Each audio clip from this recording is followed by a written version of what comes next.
पारडी उत्तर भारतीय सेवा समिति द्वारा अखंड रामायण पाठ और रक्तदान केम्प योजायो।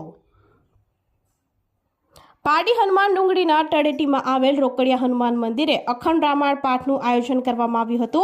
ઉત્તર ભારતીય સેવા સમિતિ પારડી દ્વારા દર વર્ષના જેમ 6 ડિસેમ્બર અને 7મી ડિસેમ્બરના અખંડ રામાયણ પાઠ કરવામાં આવે છે અને સાંજે ઉત્તર ભારતીય સેવા સમિતિ દ્વારા મહાપ્રસાદનું આયોજન અહીં કરવામાં આવે છે। આ વખતે પ્રથમવાર સાંજે 4 વાગ્યાથી રક્તદાન કેમ્પનું આયોજન કરવામાં આવ્યું હતું। સાંજે 7 વાગ્યા સુધી 30 રક્તની બોટલ એકત્ર થઈ હતી અને કાર્યક્રમના પૂર્ણાહુતિ સુધી અંદાજે 50 બોટલ રક્ત एकत्रित करवानुं लक्ष्य हाथ धरवामां આવ્યું હતું। आ रक्तदान शिबिर में उत्तर भारतीय एक चौरसिया परिवार 15 जेटला सभ्यों रक्तदान कर एक समाज में रक्तदान करवा माटे संदेशो पाठव्यो हतो। आ प्रसंगे भाजपना अग्रणी युवा प्रमुख जयसिंह भरवाड, जीतू ओझा, उत्तर भारतीय समाजना अग्रणी सुरेन्द्र तिवारी, ब्रिजेश राय, राकेश चौरसिया, राजेश यादव वगैरह समाजना अग्रणीओ तेमज मंदिरना पूजारी हर्षदभाई, प्रफुल्लभाई वगैरह उपस्थित रह्या हता। कार्यक्रम प्रसंगे पारडी, वापी, उदवाड़ा, अतुल तेमज आसपासना गामना भक्तो सहित 10,000 थी वधु भक्तोए महाप्रसादनो लाभ लीधो हतो। तेमज पारडी रक्तदान मानव आरोग्य सेवा केन्द्रनी टीम मेडिकलनी सेवा आपी हती।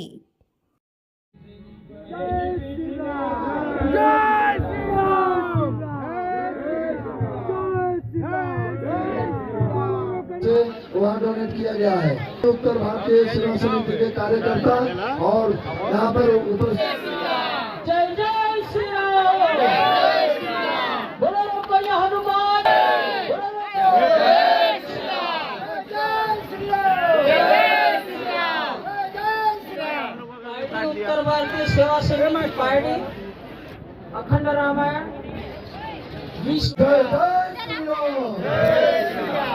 उत्तर भारतीय सेवा समिति की तरफ से रोकड़िया हनुमान जी महाराज का अखंड रामायण पाठ रामचरित्र मानस का 20 साल पूरा हुआ है। अगले साल एक हमारे बीच खड़े हैं, वो भी बहुत सहयोग करते हैं इस कार्यक्रम को पूरा करने के लिए और सर्व समाज के लिए हम सबका सहयोग मिलता है। इस करती है अच्छी तरीके से और गांव के सभी वर्ग यहाँ पर सहयोग और सहकार देते हैं। उन सभी का खूब आभार। और यहाँ पर आज ब्लड शिविर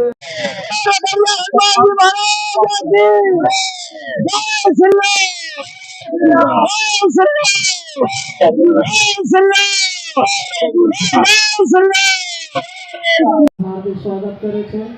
रसोई हमारे प्रतीक भाई पुरोहित, प्रतीक महाराज, रोकड़िया हनुमान जी। जय श्री राम, जय श्री राम, जय जय श्री राम, जय जय श्री राम, जय श्री राम। रोज उत्तर भारतीय सेवा समितिए रामायणना पाठ राखेला हता। आज 2 દિવસથી पाठ चाली रह्या हता અને આજે એમને જમવાનો પ્રોગ્રામ પછી રાખ્યો છે। તેમાં નહીં તો 16 થી 17,000 પબ્લિક જમીને ગયું છે અને જે આટલું જોરદાર જે કાર્ય કરી રહ્યા છે તે માટે તો પહેલા ઉત્તર ભારતીયોને આપણે વધાવી લેવા જોઈએ।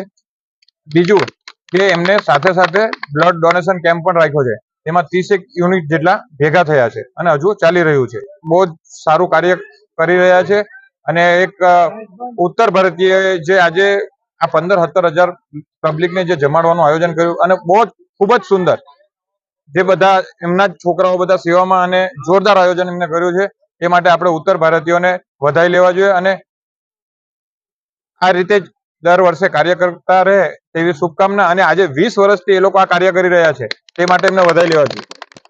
हम सभी उत्तर भारतीय सेवा समिति के कार्यकर्ता हैं और सभी गांव के सहयोग से श्री अखंड रामायण का पाठ होता है। 24 घंटा अखंड पाठ चलता है और उसमें हम लोग महाप्रसाद का आयोजन करते हैं। कम से कम 17 से 18,000 आदमी का हम लोग मेजरमेंट से चलते हैं। इसी में ब्लड डोनेशन का कार्यक्रम भी रखे थे, उसमें भी 30 यूनिट से ऊपर ब्लड आ गया है। अभी आशा करते हैं कि 10 यूनिट और आएगा और इस गांव के कल्याण के लिए, समस्त गुजरात के कल्याण के लिए हम लोग ये कार्यक्रम करते हैं। श्री रामचरितमानस का अखंड पाठ जो करते हैं उसमें जगत का कल्याण होता है और हमारे पारडी शहर का खूब से खूब कल्याण होता है और पूरे हमारे गुजरात का, समस्त गुजरात का हम लोग कल्याण के लिए ये पाठ करते हैं। और छोटा बड़ा सभी गांव के सभी भक्तजनों का हम लोग को सहयोग मिलता है खाली हम लोग मेहनत करते हैं और ये आयोजन को खूब सुंदर और सफल बनाते हैं। और मंदिर के दोनों महाराज जी खूब खूब हम लोग को सहयोग करते हैं और गांव की सभी प्रजा हमको बहुत से ज्यादा सहयोग करती है और हम लोग का उल्लास बढ़ता है। और रोकड़िया हनुमान जी की असीम कृपा है और प्रभु श्री राम के चरणों में हम लोग हर चीज का वंदन करते हैं और इस कार्यक्रम को हम लोग आगे बढ़ाते हैं। આજે ઉત્તર ભારતીય સેવા સમિતિ દ્વારા જે રામાયણ અખંડ પાઠનું આયોજન કર્યું હતું તેની સાથે અમને એક નવો વિચાર એ આવ્યો કે બ્લડ બેંકમાં બ્લડની અછત હોવાથી આજે અમે રાકેશભાઈ ચોરસિયાને કોન્ટેક્ટ કરતા એમણે અમને કહ્યું કે તમે બ્લડ કેમ્પ પણ રાખી શકો છો અને આ રીતની અમે પહેલ કરી છે જેમાં અમને મિનિમમ એ લોકોની રિક્વાયરમેન્ટ હતી ભાઈ 15-20 જે થાય તે તમે શરૂઆત તો કરો। આ મેસેજ સાથે અમે એની શરૂઆત કરી અને 30ની ઉપર બોટલ નીકળી ગઈ જેમાં રાકેશ ચોરસિયા પરિવારમાંથી જ મિનિમમ 18 બોટલ જેટલી એમણે સહયોગ આપી એક સમાજને મેસેજ આપ્યો છે કે ભાઈ દરેક સમાજ આ રીતે બ્લડ ડોનેશન કરે તો જેથી આવનારા દિવસોમાં કોઈને બ્લડની અછત ના પડે અને આ સેવા કાર્ય નિરંતર ચાલતું રહે। બીજે એમણે નવું કાર્ય એ કર્યું છે કે જમણવાર ચાલુ કરતા પહેલા પાર્ટીની 3 મહિલા બહેનોને આમંત્રિત કરી હતી જેમાં નેહાબેન, રૂપાબેન અને બૃંદાબેન યાદવને બોલાવી જેમણે મહાપ્રસાદ શરૂ કરતા પહેલા બધાને તિલક કરી જય શ્રી રામના નારા સાથે બધાને ભોજન કરાવ્યું। એટલે આ તબક્કે અમે એ ત્રણેય બહેનોનો પણ આભાર માનીએ છીએ અને ઉત્તર ભારતીય સેવા સમિતિનો બી અમે ખૂબ ખૂબ આભાર માનીએ છીએ કે નિરંતર આવા સેવાકીય કાર્ય ચાલુ રહે અને બ્લડ જેવા કે બીજી બી કોઈ સામાજિક સેવાઓ ચાલુ રહે જેવી અમે આશા રાખીએ છીએ।